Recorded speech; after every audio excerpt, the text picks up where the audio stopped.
I wanted to talk about some of the C-dramas I've been watching as of late.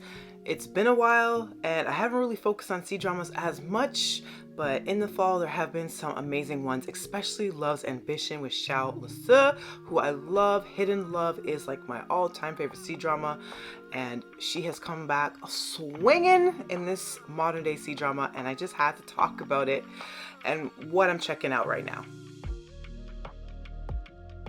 Hi, I'm Monique. I'm the host of Off by Purple Heart podcast, where I talk to you about K-dramas, C-dramas, BTS, and so much more. Love's Ambition, right off the bat, is one of the C-dramas I want to talk about. As I said, it stars Zhao Lusi, and it is phenomenal. Zhao Lusi plays the lead female character, Xuyen, who comes from a very poor background, pretty much is estranged from her parents and her sister. She decides to move in the big city, tell a bunch of big lies to essentially advance her way and to essentially social climb, get better resources, get better job opportunities, and marry into a very powerful, influential family that includes our male lead, played by William Jen. So everything seems to be going swimmingly, but the thing with lying and basically building your entire life on lies is that inevitably the bigger the lie, the bigger the fall. And unfortunately, we as the audience have to basically be on tender hooks, like pins and needles constantly, because this character is constantly dodging and weaving her way through a very complicated world of lies to keep up the facade. She is a great person, and I am very empathetic to this character. I absolutely adore this drama. I think it is getting Zhao Lusi just to kind of act outside of the usual archetypes. I feel like she's a very versatile actress, and I really like her in this. I like that this character, she tends to play things really close to the vest. She kind of has to protect herself, because there's a lot of people that are wishing upon her downfall in this show. And because of the treatment of her parents, which is why they're estranged now as she is an adult, you will come to understand why she does the things she does, but then you kind of want to shake her as well. And I'm telling you right now, the first 12 episodes will have you on pins and needles. I might go into spoilers with this podcast, so just be warned, but I'm just saying right now, if you have not checked out Love's Ambition, is definitely the show to watch, in my humble opinion. If you're a Zhao Lusi fan, if you're looking for romance and you want something to pick you up, I felt like after Bon Appetit Your Majesty, which was a K-drama that I really enjoyed that starred Yoona and Lee Chae-min, I thought I was going to go into like another slump again, but this C-drama kind of picked me right back up, and I'm fully invested in it. There's about 32 episodes, and at the time of me filming this, which is October 11th, I have already watched about 27 episodes of this show, which should tell you how fully engaged I am with it. As I said, the first 12 episodes, you're constantly going to be on pins and needles, and you're constantly going to be basically on edge for this character, because you see how these lies start to pile up and how much more complicated her life gets. But the really interesting part of the show, and what really sold it to me, was the second chance part romance of it. Because this isn't necessarily a spoiler, this is kind of what sells the show, is that we are to expect that the main couple do break up, because eventually she does kind of get exposed and all the cards are on the table. And of course, going to spoilers, the main lead, he knows a lot about her, and he wasn't exactly surprised about how she first approached him, and none of it comes to surprise, the amount of lies that she has built up. And he kind of comes off a little bit as a creeper of how well extensively he researched into her prior to them coupling and linking up. But he essentially thought of her as a trophy wife, someone that will just look good on his arm, that will not be competitive with him, that would basically be able to put up with his bullshit family and their bullshit, and just essentially play the doubting wife card. Little did he realize that his woman actually was in love with him, really did care for him. She's not naive a character. She's smart, she's brilliant, she thinks fast on her feet, even with the lies. And yeah, she approached the male lead because, yeah, she knew that he had great resources to him, and that he would be a help to her in her career. But she does genuinely fall in love with him, and even with the writing, you can tell, even in Zhao Lusi's performance, she really does care for him, and it really does sucker punch her when all the cards are dealt on the table, and he basically puts her on the spot and is like, yeah, I knew you were, I got your number, and I never truly believed that this is going to be true love. For them to then rebuild back up this relationship for the second chance romance part, what I really wanted was to see him grovel. Nothing I love more as a romance drama watcher than seeing a male lead grovel and feel so sorry that he missed out on a baddie. So I was getting my life. Even as you go along with the show, some of the characters that you think are very adversarial to our female lead, including the male lead's mom, so the mother-in-law, who comes off very antagonistic in the beginning and is looking for any angle to trip up the female lead because she knows something's off with her. She can't put her finger quite on it.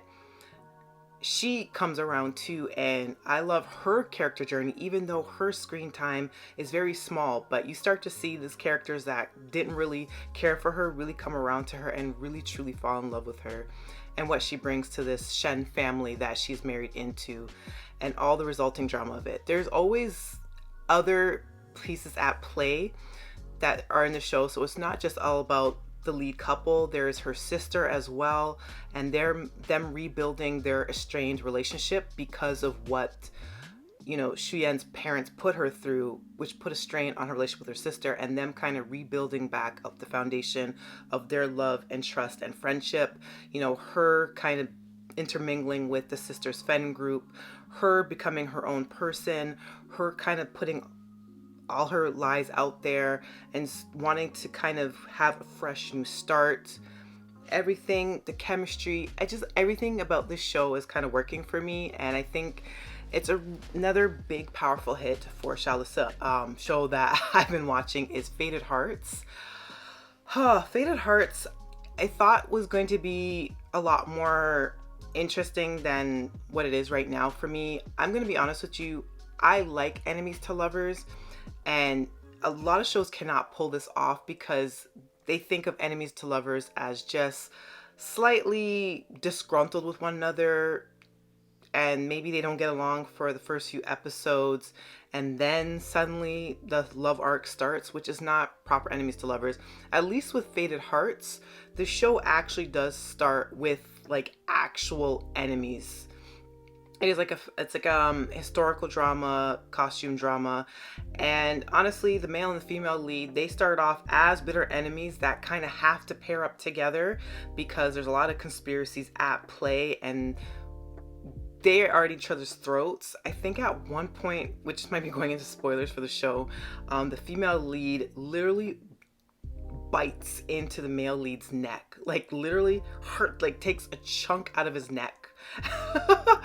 And the male lead, he actually orders her to be flogged, and you actually see her getting whipped around as he's watching. So they are two characters that are not afraid of going toe to toe with one another, and if one of them causes harm to the other absolutely will be seeing an eye for an eye and are not afraid to take a chunk out of each other. So in that sense, the show is kind of interesting, but there's something about the chemistry that I don't know is not landing with me yet. I don't know if it's because they're extremely violent towards one another. I'm gonna be real with you. I maybe watched the first 3 episodes of it, so I'm not even scratching the surface of how deep the show gets into it.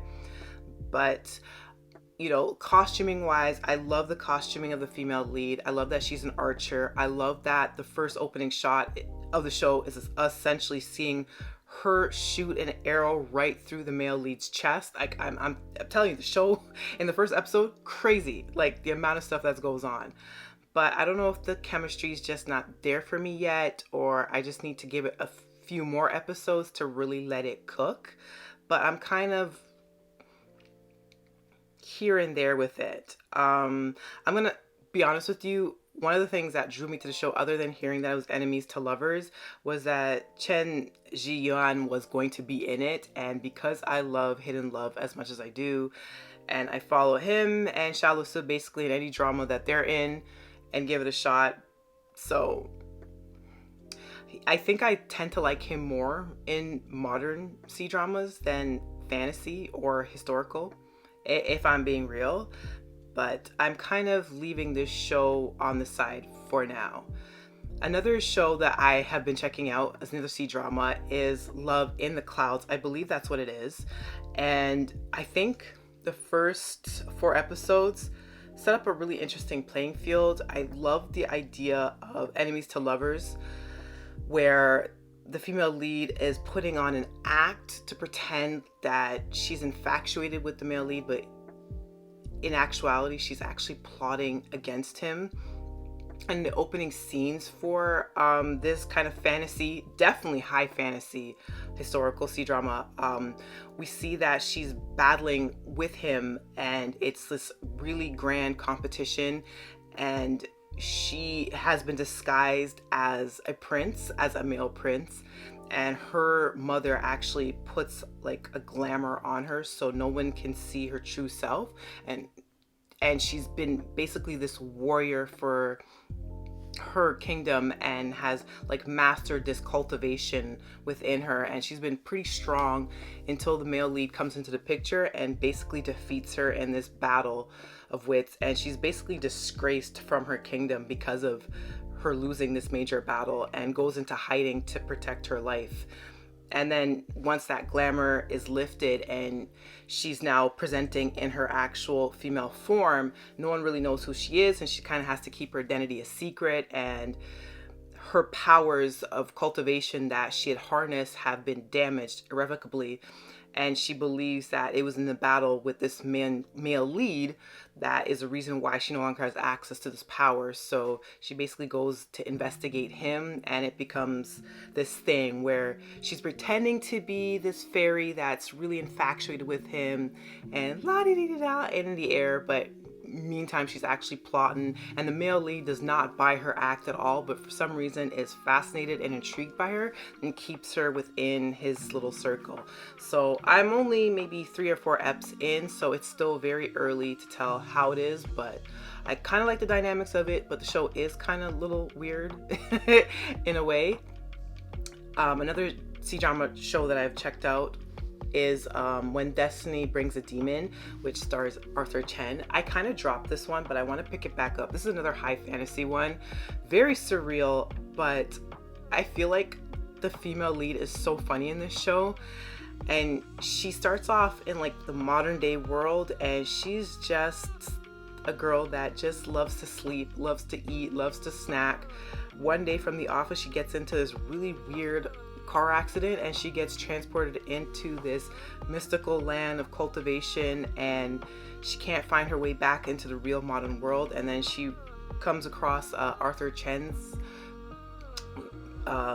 male lead character, and he is a brute, and he's very, very scary, and he's like this master lord and one of the greatest cultivators within this mystical land. And it's just a very surreal show, and it kind of has a lot of humor to it, so it tone wise it kind of is all over the place, but their chemistry is really, really good, and I want to pick the show back up because I think I got up into episode 12, which wasn't even really the brink of bringing out the real great chemistry. But I want to pick that back up.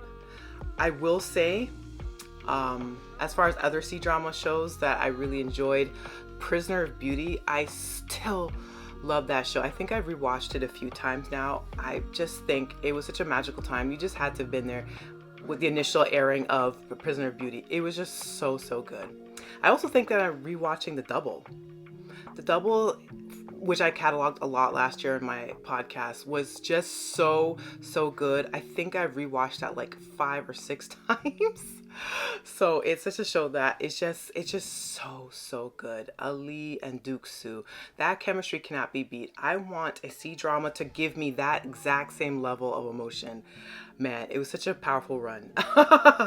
In any case, let me know your thoughts. What are the C-dramas that you're watching? Let me know your thoughts.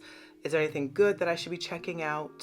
If you're watching the YouTube version of this podcast, please let me know your thoughts in the description. If you are listening via Spotify or Apple Podcasts, let me know your thoughts there as well. Appreciate y'all so much. Till the next episode.